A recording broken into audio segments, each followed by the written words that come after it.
விவசாயி, என்ஜினியர், அவங்க பசங்களுக்கு ஒரு best college. AAA college of engineering and technology, Sivakasi. Counselling code 4680. Call 9944046643. My choice is always onion dosa. Vegetable dosa. It's my choice. தோசை வகைகளில் ஒவ்வொருவருக்கும் ஒவ்வொரு சாய்ஸ் இருக்கலாம். ஆனால் எல்லா வகை தோசைகளுக்கும் ஒரே சாய்ஸ் இதயம்.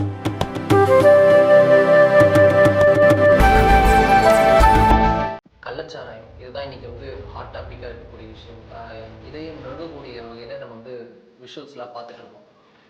கள்ளக்குறிச்சியில் கருணாபுரம்ன்ற இடத்துல ஒரு கள்ளச்சாராய மாஃபியா அது நடத்தி வந்த அந்த நெக்ஸஸ் ஆஃப் பிராண்டிங், இதில் ஒரு 100 கிட்ட பலர் அறுதி இருக்கிறாங்க, வீட்டில் வாங்கி வச்சுருக்காங்கன்னு தகவல் இப்போ வரைக்கும் 35 பேர் நம்ம பதிவு. அதில் உங்களுக்கு என்ன கஷ்டம் நஷ்டம், ஏன் இஷ்டமின்மை, எதுனா நீதியரசு கேட்போம், திமுக கேட்போம், எதுனா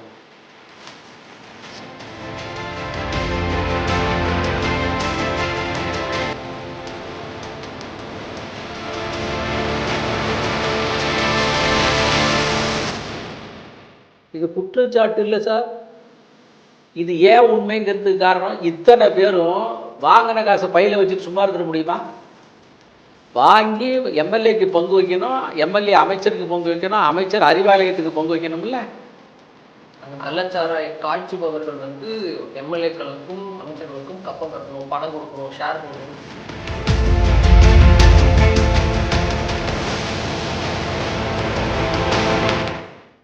தமிழர் தாங்கும் என்று தெரியவில்லை. எப்பொழுது தமிழ் மக்கள் காப்பாற்றப்பட போகிறார்கள் என்று ஆதரிக்க வேண்டிய அரசை அநியாயம் செய்கிறது, காப்பாற்ற வேண்டிய அரசையை கல்லை தூக்கி தலையை போட்டு கொல்லுகிறது. தமிழ்நாடு இறைவா தமிழகத்தை காப்பாற்று, திமுக உரிமையை காப்பாற்று, கள்ளச்சாராயத்திலிருந்து காப்பாற்று, இந்த பிரார்த்தனை மட்டும்தான் என்னாலே செய்யுது.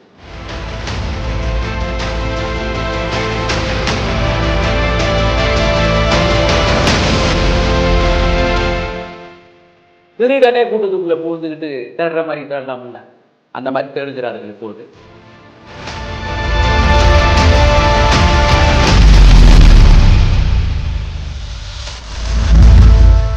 சாதனைகளை ரிப்பீட் பண்ணுங்க, சோதனைகளையும் வேதனைகளையும் ரிப்பீட் பண்ணுறீங்க.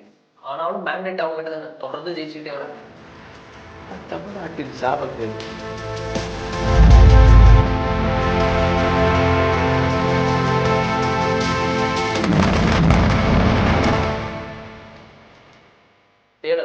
இது வெறும் சண்டை போடுற காலமா என்ன? எதிர்கட்சிக்காரர்கள் போவது துணிவு கொள்வது. அரசியல் அவங்களுக்கெல்லாம் எங்களை மாதிரி அனுதாபம், அவங்களோட பாஜகவுடைய அனுதாபம்.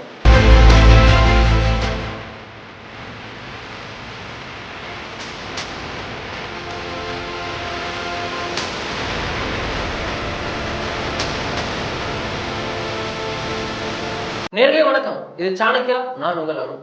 இன்று நம்மோடு பாஜகவின் மாநில பொருளாளர் திரு எஸ்.ஆர். சேகர் இணைந்துள்ளார். கேட்பதற்கு நிறைய இருக்கிறது, வாருங்கள். வணக்கம் சார். வணக்கம் வருண், வணக்கம் சாணக்கியா நேயர்களுக்கு. கள்ளச்சாராயம் இதுதான் இன்னைக்கு ஹாட் டாப்பிக்காக இருக்கக்கூடிய விஷயம். இதையும் நெருங்கக்கூடிய வகையில் நம்ம விஷுவல்ஸ்லாம் பார்த்துட்டு இருக்கோம். கள்ளக்குறிச்சியில் கருணாபுரம்ன்ற இடத்துல ஒரு கள்ளச்சாராய மாஃபியா அது நடத்தி வந்த அந்த நெக்ஸஸ் ஆஃப் பிராண்டிங், இதில் ஒரு 100 கிட்ட பலர் அறுதி இருக்கிறார்கள், வீட்டில் வாங்கி வச்சுருக்காங்கன்னு தகவல்லாம் வருது. இப்போ வரைக்கும் 35 பேர் நம்ம பறி கொடுத்துருக்கோம். இந்த பலர் தீவிர சிகிச்சையில் கவலைக்கிடமான நிலையில் இருக்காங்க. பலர் இன்னும் கஷ்டம்னு கூட சொல்கிறாங்க. இது மத்தியானத்தை ரெக்கார்ட் பண்ணுறோம், சாயங்காலம் ஆகும்போது இந்த உயிர் பலி எத்தனை ஆகும்னு தெரியாது. Current number 35. இது எப்படி பார்க்குறீங்க?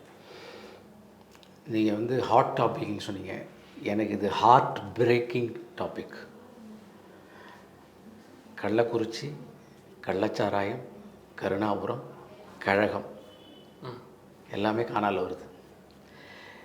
கழகத்தினுடைய திமுக கழகத்தினுடைய கைவந்த கலை கள்ளச்சாராயம்.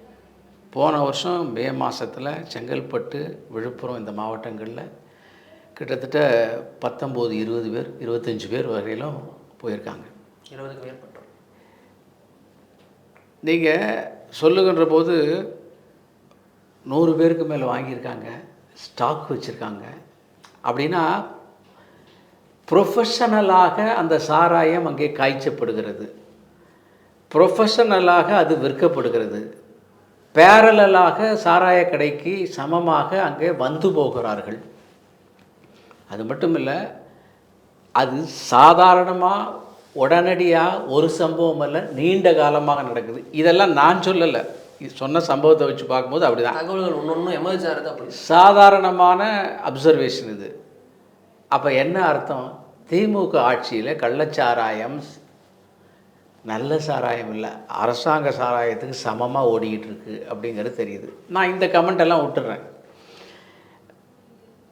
இந்த சம்பவத்தில் காலையில் தினமலர் பத்திரிகையில் 16 பேர் மரணம் அடைந்திருக்கிறார்கள் அப்படின்னு சொன்ன உடனேயே அது கீழே கலெக்டர் ட்ரான்ஸ்ஃபர், எஸ்பி சஸ்பெண்டு, சம்பந்தப்பட்ட போலீஸ் ஸ்டேஷன் அதிகாரிகள், இந்த சிபிசிஐடி அதிகாரிகள், ஸ்டேஷனுடைய இன்ஸ்பெக்டர், ஸ்டேஷனுடைய காவலர்கள். அப்போ இட்ஸ் எ நெட்வொர்க், ஒரு பெரிய நெட்வொர்க். அந்த நெட்வொர்க்கு அரசாங்கம் அஃபீஷியலாக நடத்துகிறது. அதாவது திமுக. எஸ், ஏன்னா இது குற்றச்சாட்டு இல்லை சார். இது ஏன் உண்மைங்கிறதுக்கு காரணம், இத்தனை பேரும் வாங்கின காசை பையில் வச்சுட்டு சும்மா இருந்துட முடியுமா? வாங்கி எம்எல்ஏக்கு பங்கு வைக்கணும், எம்எல்ஏ அமைச்சருக்கு பங்கு வைக்கணும், அமைச்சர் அறிவாலயத்துக்கு பங்கு வைக்கணும்ல. அந்த கள்ளச்சாராய காய்ச்சுபவர்கள் வந்து எம்எல்ஏக்களுக்கும் அமைச்சர்களுக்கும் கப்பம் கட்டணும், பணம் கொடுக்கணும், ஷேர் கொடுக்கணும். நிச்சயமாக. அப்படி இல்லைன்னா அவங்களால் காய்ச்ச முடியாது. எத்தனை காலமாக காய்ச்சுகிறார்கள், எத்தனை பெரிய நெட்வொர்க்கு, எத்தனை பேர் வாங்குகிறார்கள் என்கின்ற போது எத்தனை பணப்புழக்கம் இருக்கும், எத்தனை இடங்களில் நடக்கும். சும்மா சாதாரண கணக்கு போட்டு பாருங்கள். அப்போ ஒரு பெரிய நெட்வொர்க்கில் நடத்துகிறார்கள். உடனடியாக மக்களுடைய அந்த கோபத்தை தணிக்க வேண்டும் என்பதற்காக அல்லது தப்ப வேண்டும் என்பதற்காக இத்தனை பேரைய கீழே இருக்கிற எல்லாரையும் டிஸ்மிஸ் பண்ணியிருக்காங்க, அல்லது ட்ரான்ஸ்ஃபர் பண்ணியிருக்காங்க, அல்லது சஸ்பெண்ட் பண்ணியிருக்காங்க. அதிகாரிகளை பண்ணியிருக்கீங்க. அதிகாரிகள் யார்? உங்கள் கீழே கட்டி வேலை பார்க்குறவங்க, கை கட்டி வேலை பார்க்குறவங்க. என்ன பண்ணுவாங்க? வாங்குவாங்க. என்ன பண்ணுவாங்க? அவங்களுக்கு ஒரு பங்கு வச்சுட்டு மேலே இருக்கிறவங்களுக்கு பங்கு கொடுப்பாங்க. உங்களுக்கு வந்து சேருதில்ல. நீங்கள் கண்ணசைக்காவிட்டால் அதிகாரியால் செய்ய முடியாது. அப்போ அதிகாரியை பலியாக்கிட்டு நீங்கள் ஜாலியாக இருக்கீங்க. ஏன் நீங்கள் ஜாலியாக இருக்கீங்கன்னு சொல்கிறேன், அந்த சம்பந்தப்பட்ட துறையைச் சேர்ந்த 2 அமைச்சர்கள், ஆயத்தீர்வை அமைச்சர் மஸ்தான்லேருந்து முத்துசாமிலேருந்து 2 பேரும் ஜாலியாக இருக்காங்கல்ல, ஸ்காட் ஃப்ரீ. அப்போ என்ன அர்த்தம்? அவங்கள நீக்கிட்ட சரியான முறை. செந்தில் பாலாஜி ஏன் வச்சுருந்தாங்க, ஏன் சேர்த்தாங்க? செந்தில் பாலாஜிக்கு தெரியும் எந்தெந்த இடத்துல எவ்வளோ கப்பம் வந்துக்கிட்டு இருக்கு. Clear cut. இவங்களுக்கு அந்த ஊடுருவி பார்த்து 10 வருஷம் ஆட்சியில் இல்லையா, ஊடுருவி பார்த்து தேடி கண்டுபிடிச்சி அவெல்லாம் கொண்டாந்து கொடுக்குறவர்களும் கஷ்டப்படுவானா, ஒரு ஆள் ரெடியாக இருக்கான். Clear cut. அப்படியே பிடிச்சி ஒரே அமுத்து போட்டுரு. அதே மாதிரி இவங்க 2 பேரும் பின்னால் வாங்கிறதுக்கு, காய்ச்சல் இடத்துக்கு போகிறதுக்கு எந்த இடம், அது லிங்க்கு போயிடும். வருமானம் போயிடும். அதனால் அமைச்சர்கள் பாதுகாக்கப்படுகிறார்கள், அதிகாரிகள் பந்தாடப்படுகிறார்கள், மக்கள் கண் துடைக்கப்படுகிறார்கள், ஏமாற்றப்படுகிறார்கள். வியாபாரம் அப்படியே நடந்துகிட்டு இருக்கு. அதனால் இந்த நெட்வொர்க்கில் ஸ்டாலின் அரசு பதவி விலக வேண்டும். இது பதவி விலக வேண்டும்னு எல்லாரும் சொல்கிற மாதிரி நான் சொல்லலை. இல்லை, ரிசைன் ஸ்டாலின்னு சிலர் வந்து இப்போ ட்ரெண்ட் பண்ணிருக்காங்க. எஸ், ஏன்னு கேட்டிங்கன்னா, Stalin's head of the organisation, head of the government. அதுக்கு கீழே இருக்கக்கூடிய அவங்களுடைய குடும்பத்தினுடைய பலம் பொருந்திய நபர்கள் தான் இது நடத்துகிறார்கள். ஸ்டாலின் வந்து இந்த வார்த்தையை சொல்வதற்காக தப்பாக வேண்டாம், எல்லா நேயர்களுக்கும் புரிய வேண்டும் என்பதற்காக சொல்கிறேன். இட் இஸ் நாட் அக்யூசேஷன், இது வந்து எக்ஸாம்பிள், பொம்மை. அவருடைய பெயரில் நடத்தப்படுகிறது தனியாக. இல்லை, இதுக்காக ராஜினாமா பண்ணணும்னா அப்போ எந்தெந்த விஷயத்துக்காக யாரெல்லாம் ராஜினாமா? நான் கேட்குறேன் சார், நான் கேட்குறேன், ஒரு பட்டியல், இவ்வளோ பெரிய பட்டியல் உள்ள நடிகர்கள், இவ்வளோ பெரிய பட்டியல் உள்ள அரசியல்வாதிகள், இவங்க பேரெல்லாம் வரிசையாக நான் சொல்வதற்கு தயாரில்லை. இந்நேரம் வந்து வேறு அதிமுக கவர்மெண்ட்டும் பிஜேபியினுடைய கவர்மெண்ட்டும் அதை என்ன பண்ணிப்பாங்க, தட்டுன்னு தட்டி வச்சுருவாங்க, ஒப்பாரி வச்சுருக்கவார்கள், கிளிசரின் போட்டு அழுது தீர்த்திருப்பார்கள். நாயே திறக்கலையே. சூர்யா, சத்யராஜ், அவங்களாம் அவங்க பேரை நான் ஏன் சொல்லி பப்ளிசிட்டி கொடுக்கணும்? சமூக ஆர்வலர்கள்லாம் இருக்காங்க, எங்கன்னெலாம் கேட்குறாங்க. ஆமாம், இவங்களுக்கு சப்போர்ட் பண்ணிட்டு மீடியாவில் பேசுவாங்களே. அன்பிற்கினிய, பெருமைக்குரிய, வருத்தத்துக்குரிய, பரிதாபத்துக்குரிய இடதுசாரி நண்பர்களே, வாயே திறக்கலையே. உன் லெவலில் இருக்கக்கூடிய நீ பாராட்டுகின்ற, போற்றுகின்ற, உன்னை தூக்கி சுமக்கின்ற அந்த சாமானியன் தானே செத்து போயிருக்கான். வாய் திறக்கலையே. அண்ணன் முத்தரசு எங்கே போனார், அண்ணன் பாலகிருஷ்ணன் எங்கே போனார், ப்ரொஃபஸர் எங்கே போனார், எல்லாரும் எங்கேயோ போயிட்டாங்க. வீட்டுக்குள்ளே போய் ரூமுக்குள்ளே போய் பதுங்கி கதவை தாளிட்டு கருப்பு துணியை போட்டு போர்த்து குப்புறம் தூங்கி படுத்திருப்பார்கள், சொல்ல மாட்டாங்க.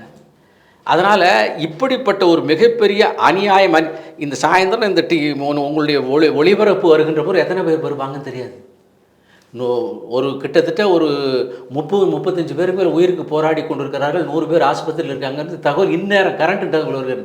இதை விட கொடுமை என்னவென்று சொன்னால், காலையில் தினமலர் நான் கோட் பண்ணுறது காரணம் என்ன, பத்திரிகை படித்ததுனால சொல்லுகின்றேன்.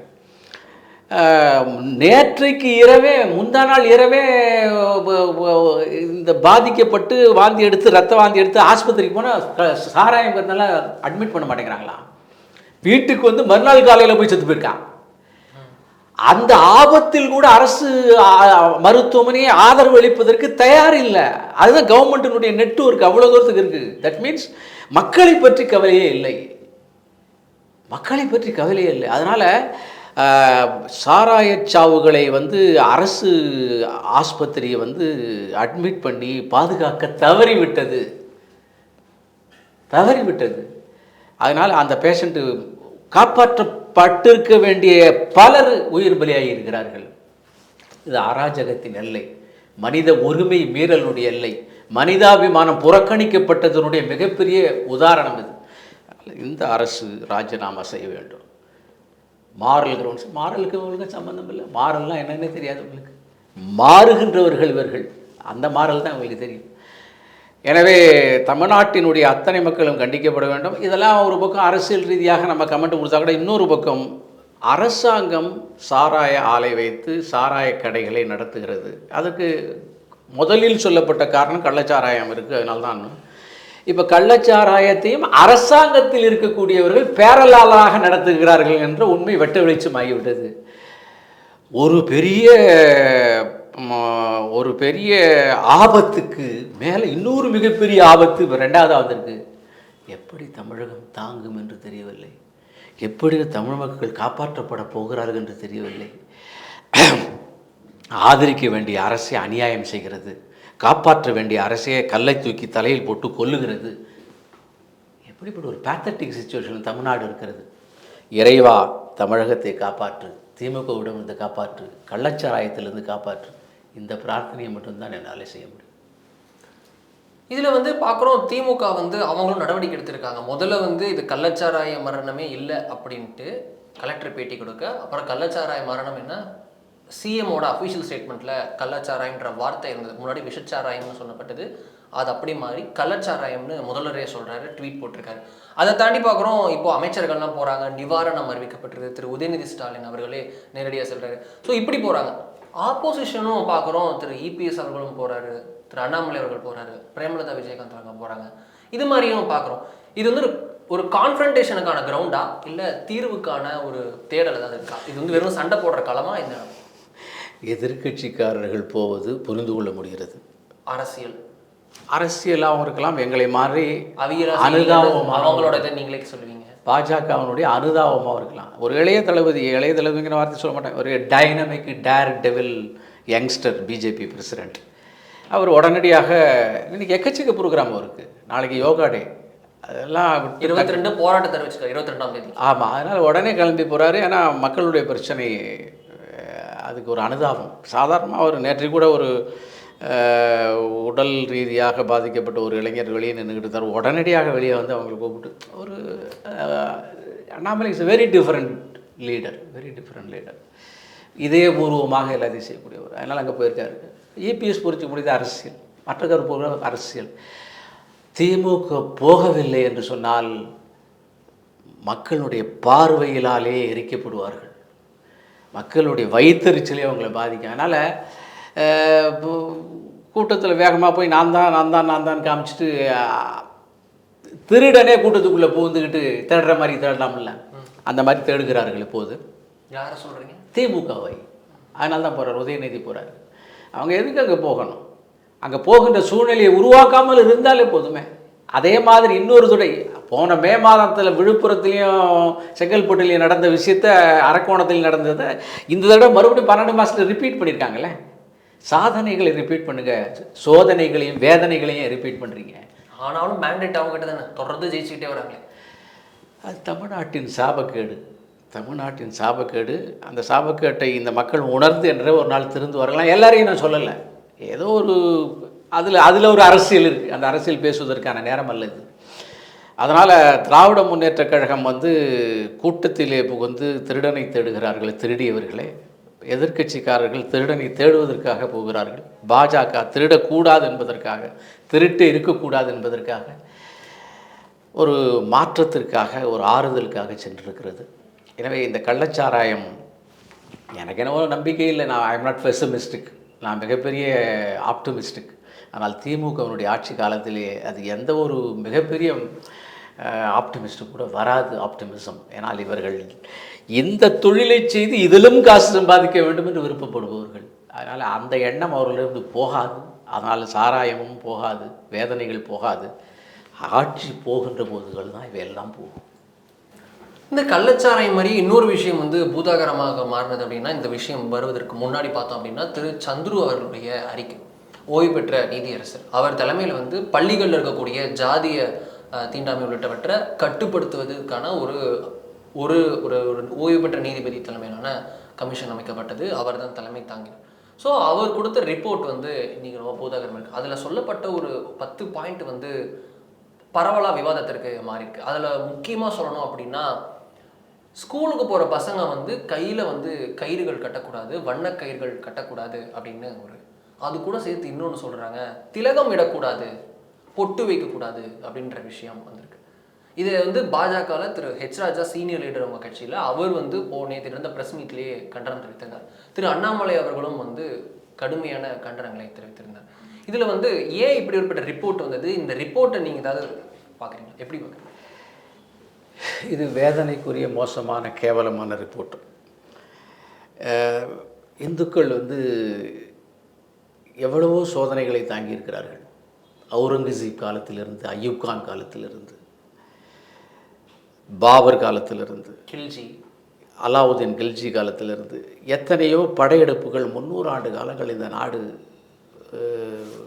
இரத்தத்தில் விளைந்த தேசமாகத்தான் இருந்திருக்கிறது. ஆனால் நாம் போய் எந்த நாட்டையும் முடிக்கல, நாம் போய் எந்த மதத்துக்காரனையும் கொல்லலை.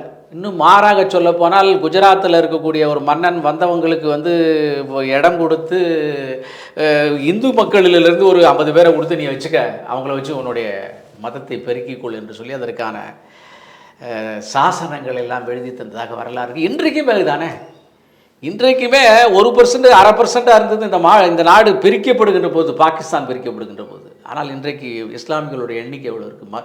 மத மாற்றம் என்பது எந்த ஒரு மதத்தில் நடக்கிறது? இந்து மதத்தில் நடந்ததாக வரலாறே இல்லை. ஏதாவது ஒரு சாமியார் தாய் மதம் திரும்புதல்னு ஆடிக்கு ஒரு தடவை, அமாவாசைக்கு ஒரு தடவை ஒரு 5 பேர் கூட்டு போவாங்க. அந்த வகையில் நாம் உண்மையான மதசார்பற்றவர்கள், மதத்தை நேசிப்பவர்கள். ஆனால் பாருங்கள், அந்த சந்துருவம் யார்? நீதியரசர்னு சொன்னீங்க, அந்த வார்த்தையை பயன்படுத்துவதற்கு எனக்கு நான் தப்புன்னு நினைக்கிறேன். அநீதிகளின் அரசர் அவர். நீதியா இது சார்? இந்த தமிழ்நாட்டில் எந்த காலத்தில் சார் பிள்ளைமாறு, முதலியார், செட்டியார், நாயக்கர் என்று அவரவர்களாக அவருடைய ஜாதியை பற்றி பேரை போட்டுக்கிட்டு இருந்ததுனால கலவரம் வந்துச்சு? எல்லாரும் ஒரே தெருவுக்குள்ளே 6 ஜாதிக்காரன் 7 ஜாதிக்காரன் இருக்கான் சார். அனாவசியமாக போடாதே என்று சொல்லி நீ கலவரத்தை உண்டு பண்ணல பார்க்குறீங்க, கலவரத்தை தூண்ட பார்க்குறீங்க, கலவரத்துக்கு முஸ்தீபுகளை ஏற்படுத்த பார்க்கிறீர்கள். இது உங்களுடைய உண்மையான நோக்கமா? சரி, உங்களுடைய நோக்கம் என்ன? ஜாதிகளின் அடிப்படையில் இருக்கக்கூடாது, அது பிரிவினைக்கு உண்டானது. அடையாளங்கள், மத அடையாளங்கள் இருக்கக்கூடாது, அது பிரிவினைக்கு உண்டானது. சொல்ல முடியுமா? இஸ்லாமியற்றவனால போய் சொல்ல முடியுமா? அவங்களுடைய மத அடையாளங்கள் இல்லாமல் அவங்க வெளியே வர்றதே இல்லை. கோடியில் ஒரு இஸ்லாமியன் தான் தாடி இல்லாமல் இருக்கிறான். உன்னால் சொல்ல முடியுமா? சொல்லுவதற்கு உனக்கு தெம்பு இல்லை, திராணி இல்லை, தைரியம் இல்லை. ஊருக்கு அழைச்சவன் பிள்ளையார் கோயில் ஆண்டின்னு இந்து மதத்திட்ட வந்துட்டு இருக்கியா நீ? அதே மாதிரி தான் கிறிஸ்தவர்கள். அதனால் மற்ற மதத்துக்காரர்களை சார், இவங்க அந்த மதத்துக்காரங்களுக்கு நன்மை செய்வதற்கு அதை சொல்கிறாங்க. அவர்களை ப்ளீஸ் பண்ணி அதன் மூலமாக ஓட்டை இன்னும் அதிகப்படுத்துவதற்காக. அதுக்கு என்ன காரணம்? நீ பிரிந்து கிடக்கிறாய், உன்னை மொட்டை கன்சாலிடேட்டடாக உங்கள்கிட்ட ஓட்டு வாங்க முடியாது, அந்த ஓட்டை வாங்கிட்டா நான் இங்கே கொஞ்சம் தேர்த்துனாலே ஜெயிச்சிடலாம், இந்த எண்ணத்தில் தான் நீ போய் அதை பண்ணிக்கிட்டு இருக்க. ஆகவே ஸோ அவர்களுக்கும் நன்மை செய்யலை, அவர்களுக்கும் அநீதி. சார் அந்த கையில் இருக்கிற ஓட்டு தான் சார் இவர்களுடைய ட்ரம்ப் கார்டு. திமுக இது இஸ்லாமியர்களுக்கும் நான் திரும்பவும் சொல்லுகிறேன், பல இடங்களில் சொல்லியிருக்கேன், இஸ்லாமியர்கள் கிறிஸ்தவர்களும் ஓட்டு இல்லைன்னு சொல்லிவிட்டோம். இந்த பக்கம் பக்கமே போக மாட்டாங்க அவங்க. அவர்கள் மீது என்ன ஆசையா? மோடி அவர்கள் 10 ஆண்டு காலத்தில் வளர்ச்சி திட்டங்களை மட்டுமே முன்னிலை வைத்து 142 கோடி மக்களுக்குமான வளர்ச்சி திட்டங்களை போட்டு, இந்துக்கு தனியாக, கிறிஸ்தவனுக்கு தெரியாது, அந்த ஜாதிக்கு தெரியாது, இந்த ஜாதிக்கு தனியாக, அந்த மாவட்டத்துக்கு தனியாக, இந்த மாநிலத்துக்கு தனியாக, அப்படியே போட்டார். நீங்கள் வந்து மைனாரிட்டிகளுக்கான வளர்ச்சி, கவர்மெண்ட்டினோட வளர்ச்சியினுடைய பேஜில் போய் பாருங்கள், அதனுடைய பெனிஃபிஷியரி யாரையா கூட்டு போட்டு எடுத்து பண்ணியிருக்கோம் நான் சொல்லியிருக்கோம். எக்கச்சக்கமான பேர் பெனிஃபிஷியரி, அத்தனை பேரும் பெனிஃபிஷியரி. நாட்டை அதாவது ஒருங்கிணைந்த வளர்ச்சி, முழுவதுமான வளர்ச்சி, அதில் அவர்களும் இருக்கிறார்கள், அவர்களோடு இருக்கிறோம். அதுதான் எங்களுடைய சிந்தனை. ஆனால் இவங்க அதை பிரிக்க பார்க்கிறார்கள். முதல்ல மதத்தை இந்துக்களுக்கு இப்படி செய்வதன் மூலமாக எங்களுக்கு மட்டும் நீ செய்கிறாய், அவர்களோடு நீ நட்பாக இருக்கிறாய் என்று சொல்லி 2 மதத்துக்குள்ளே ஒரு பிரிவினை உண்டு பண்ணுவதற்கான முயற்சி தான் அநீதி அரசன் சந்திரனுடைய அந்த ஸ்டேட்மெண்ட்டு. அதை வாங்கி வைத்துக்கொண்டு அதை ஆம் அப்படித்தான் என்று கட்டியம் கூறுவது தான் ஸ்டாலினுடைய ஆக்செப்டன்ஸ். நாட்டுக்கு நல்லதில்லை இது. இதே மாதிரி ஸ்டேட்மெண்ட்டெல்லாம் இனிமேல் விடாதீங்க. சமூகம் கொதித்தெழும், சமூக புரட்சி ஏற்படும். எல்லாம் நான் மிரட்டல. ஒரு மனிதன் ஒருத்தன் பொட்டு வச்சுக்கிட்டு வந்ததுனால வரக்கூடாதுன்னு இந்த நாட்டில், உலகத்திலே இந்து மதம் இருக்கக்கூடிய ஒரே நாடு இந்தியா தான். நேபாளம்லாம் வந்து உலகின் ஒரே இந்து நாடாக இருந்தாலும் அங்கே வேறு கதை வேறு. இந்த நாட்டில் அத்தனை மதத்தையும், அத்தனை ஜாதியும், அத்தனை நாடுகளினுடைய நபர்களையும் அனுமதித்து அவர்களோடு சகஜமாக வாழ்கின்ற நாட்டில் பிரிவினை ஏற்படுத்தாதீர்கள் அநீதி அரசரே, பிரிவினை ஏற்படுத்தாதீர்கள் மாநிலத்தில் முதல்வரே, ஓட்டுக்காக இப்படி கேவலமான வேலைகளை செய்யாதீர்கள் திமுககாரர்களே. இது நல்லதல்ல, நாட்டுக்கு நல்லதல்ல, உங்களுக்கு நல்லதல்ல. இதே சமூகம் உங்களுக்கு எதிராக நிச்சயமாக ஒரு நாள் கிளர்ந்து எழும். இதுலேயே வந்து இன்னொரு பாயிண்ட் சொல்கிறாங்க, இந்த ஸ்கூல்லலாம் வந்து ஹெட் மாஸ்டராக போடும்போது, இல்லை அந்த டிஓஓ சிஓஓ போடும்போது, அந்த ஸ்கூல் எஜுகேஷன் சிஸ்டமில் அந்த பகுதியில் வந்து பெரும்பான்மையாக இருக்கக்கூடிய சமூகத்தை சேர்ந்தவர்கள் வந்து அந்த டாப் பொசிஷன்ஸுக்கு போடக்கூடாது, மற்ற சமூகம் தான் போடணும் அப்படின்னு சொல்கிறாங்க. நீங்கள் ஏன்னு கேட்குறேன். அதில் உங்களுக்கு என்ன கஷ்டம் நஷ்டம், ஏன் இஷ்டமின்மை, எதனால்? நீதியரசர் கேட்போமே, திமுக கேட்போம், எதனால்? மொத்த சமூகமாக சார் பார்ப்பீங்க. கல்விக்கூடங்களிலே நீங்கள் efficiency and quality of the master தானே பார்க்குறோம். அந்த ஆசிரியரை தெய்வமாகத்தானே பார்க்குறோம். அவரை ஜாதிக்காரராக பார்க்குறோம். அவரை ஜாதிக்காரராக பார்க்குறது இல்லையே.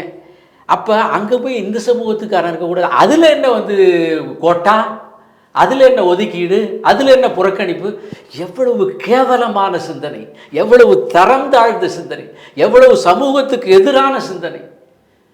வாத்தியார் தெய்வம், ஆசிரியர் தெய்வம். அந்த தெய்வத்தை போய் ஒரு ஜாதிக்குள்ளே போய் அடக்குறியே, உன் நோக்கம் என்ன? நல்லா பாடம் சொல்லி தரக்கூடிய யாராக இருந்தாலும் அந்த இடத்துல இருக்கணும்னு தான் நம்ம எதிர்பார்க்குறோம். பிரிவினைவாதிகள் இவர்கள், இந்த தேசத்துக்கு எதிரானவர்கள். இந்த சிந்தனையே இந்த தேசத்துக்கு எதிரானது, இந்த மக்களுக்கு எதிரானது. இந்த சிந்தனை அழிக்கப்பட வேண்டும், நசுக்கப்பட வேண்டும், ஒழிக்கப்பட வேண்டும். இது விஷவித்து. அதனால் இதை நாங்கள் வன்மையாக கண்டிக்கிறோம். பாடங்கள் சொல்லித் தருவது ஆசிரியனுடைய உரிமை. இது அந்த ஆசிரியர் நல்ல ஆசிரியர், அவர் வந்து சொல்லிட்டு போகிறத பற்றி இவ்வளவு தரந்தாழ்ந்து அவரை விமர்சிக்கிறார்கள்.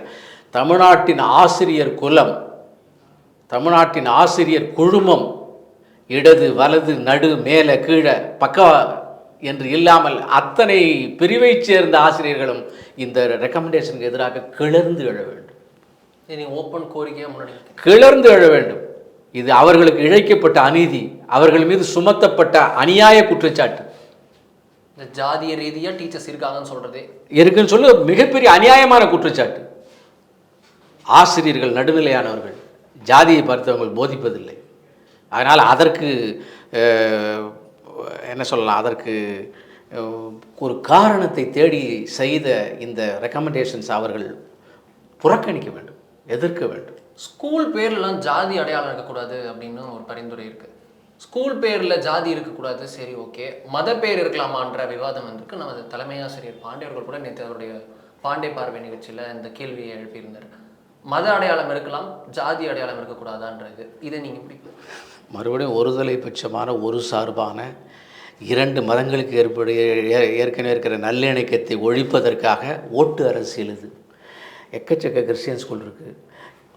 எந்த ஒரு கிறிஸ்தவ பள்ளியாவது கிறிஸ்தவம் என்கின்ற அடையாளம் இல்லாமல் இருக்கிறதா? ஏதாவது ஒரு கிறிஸ்தவ பள்ளியை காமிங்க. எந்த ஒரு இஸ்லாமிய பள்ளியாவது இஸ்லாமிய மத அடையாளம் அல்லது பேரடையாளம் இல்லாமல் இருக்கிறதா? நூற்றுக்கணக்கான இந்து பள்ளிகள் அந்த பேரடையாளம் இல்லாமல் இருக்கிறது. ஒரு சில இந்து ஹைஸ்கூல் என்று இருக்கிறது. ஆமாம், விவேகானந்தர் பள்ளி அப்படிலாம் சொல்லிட்டு இருக்கும் சில ஒரு சிலர் இருக்கிறது. அப்போ மத அடையாளத்தோடு இந்த பள்ளிகள் இருக்கக்கூடாதுன்னு சொல்லப்போ அதை நீ அங்கீகரிக்கிறேன்னு சொன்னால் இந்த மதத்துக்கு அந்த மதத்துக்கு பிளவை அல்லவா உண்டு பண்ணுகிறார், போரை அல்லவா உண்டு பண்ணுகிறீர்கள், வெறுப்பை அல்லவா உண்டு பண்ணுகிறீர்கள், ரெண்டு மதத்துக்கு இடையே காழ்ப்புணர்வை உண்டு பண்ணுகின்ற ஸ்டேட்மெண்ட் அல்லவா அது. நான் கேட்குறேன், அவங்கள சொல்ல முடியல, என்ன சொல்கிறேன்னு சொல்கிறது என்னுடைய மதத்தின் மீது இருக்கிற ஈடுபாடுனால் நான் கேட்குறேன். உங்களுடைய ஒருதலை பட்சமான அந்த ஸ்டேட்மெண்ட்டுக்கு எதிராக கேட்குறேன். ஆனால் இங்கே இருக்கக்கூடிய சாதாரண சாமானியன் என்ன நினைப்பான்? என்னை மட்டும் சொல்கிற, அவனை நீ சொல்லலை, நீ அவனுக்கு ஆதரவு, அவங்களுக்கு சலுகை கொடுக்குற அப்படின்னு வேணா நினைக்க ஆரம்பிச்சான்னா ரெண்டு மதத்துக்கிடையில் ஒரு பெரிய போராட்டம் வராதா? தூண்டுகிறாயா? நீ மறைமுகமாக தூண்டுகிறாயா? தூண்டுகிறார்கள். நல்லது செய்யவில்லை. இந்த recommendations is totally against secularism. இந்த நாட்டின் மதசார்பின் மீது தொடுக்கப்பட்ட போர் இது. அதனால் நான் கிறிஸ்தவ இஸ்லாமிய பள்ளிகளை கேட்குறேன், இந்த ரெக்கமெண்டேஷன்ஸ் இந்து மதத்துக்கு மட்டும் என்று சொல்லுவதை நீங்கள் கண்டிக்க வேண்டும். மதமாக கூட சொல்ல, ஜாதின்னு தான் போகிறாங்க. கண்டிக்க வேண்டும், நிச்சயமாக கண்டிக்க வேண்டும். ரொம்ப நன்றி சார். இத்தனை நம்மோடு இணைந்து பல விஷயங்கள் பற்றி விரிவாக பேசுக. மிக்க நன்றி. நன்றி.